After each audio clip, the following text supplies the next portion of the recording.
Hello guys, welcome back to my channel. তোমরা সবাই কেমন আছো? আশা করছি বাড়িতে সবাই খুব ভালো আছো, সুস্থ আছো আর সেফ আছো। আর আমিও ভালো আছি, আপাতত সেফ আছি। তো তোমাদের ইন্ট্রোটা হয়তো শুনতে আজকে একটু অন্যরকম লাগছে, তাই না? হ্যাঁ, অন্যরকম শোনাটাই স্বাভাবিক। কেননা আজকে তোমাদের সাথে আমি কিছু কথা শেয়ার করব। ভিডিওটা হয়তো আমার একটু আগে বানানো বা করাটা উচিত ছিল। ভেবেছিলাম যে আগেই বানাবো, কিন্তু কিছু কারণের জন্য বানাতে পারিনি। আশা রেখেছিলাম যে এরকম ভিডিও হয়তো কেউ পোস্ট করবে বা কিছু হবে। তো যখন দেখলাম যে না, এখনও হচ্ছে না, তো আমি ভিডিওটা বানাতে শুরু করে দিলাম। আর তারপর ভিডিওটা বানানোর পর আমি কিছু পোস্ট দেখতে পাচ্ছি। যাই হোক, সেগুলো নিয়ে পরে আসছি। আমি আজকে কিছু কথা শেয়ার করবো, সেটা অবশ্যই কিন্তু আমার একদম ব্যক্তিগত পার্সোনাল মনোভাব থেকে নিয়ে আমি কথাগুলো বলবো।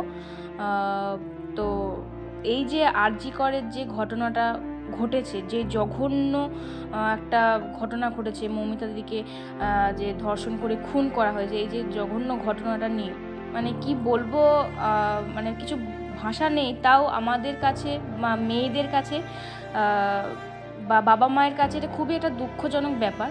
যাদের বাড়িতে মেয়ে আছে বা যাদের বোন আছে তারা খুব ভালোভাবে বুঝবে এটা, বা এটা সবারই বোঝা উচিত। মানে এরকম একটা ঘটনা ঘটা উচিত নয় কখনোই। এই ঘটনাটা আমাদের হয়তো আজকে আরজি করের হয়েছে বলে এই কেসটা এতটা আমরা সোশ্যাল মিডিয়ার মাধ্যমে বা নিউজ চ্যানেলের মাধ্যমে জানতে পারছি, কিন্তু এরকম ঘটনাটা আমাদের আশেপাশে গ্রামে গঞ্জে শহরাঞ্চল মানে যেখানে খুশি মানে ঘটতেই থাকে প্রায়শই, তাই না? কিন্তু এগুলো আমাদের চোখে কানে পড়ে না বা আসে না, বা নিউজ চ্যানেল সেটাকে তুলে ধরে না। ওই সোশ্যাল মিডিয়ার মাধ্যমে যেটুকু আমরা জানতে পারি বা পড়ি, সেই আরজি করের ঘটনা যেখানে গোটা দেশকে নাড়িয়ে দিয়েছে, পুরো তোলপাড় করে দিয়েছে, সেখানে আমিও চাই, আমি একটা মেয়ে হয়ে, যে এটার একটা প্রতিবাদ হোক এবং আসল দোষীরা, ধর্ষকরা এটার শাস্তি পাক, এর সঠিক বিচার হোক। এটাই আমার চাওয়া বা আমার পরিবারের চাওয়া, আমাদের সকলের চাওয়া, তাই না?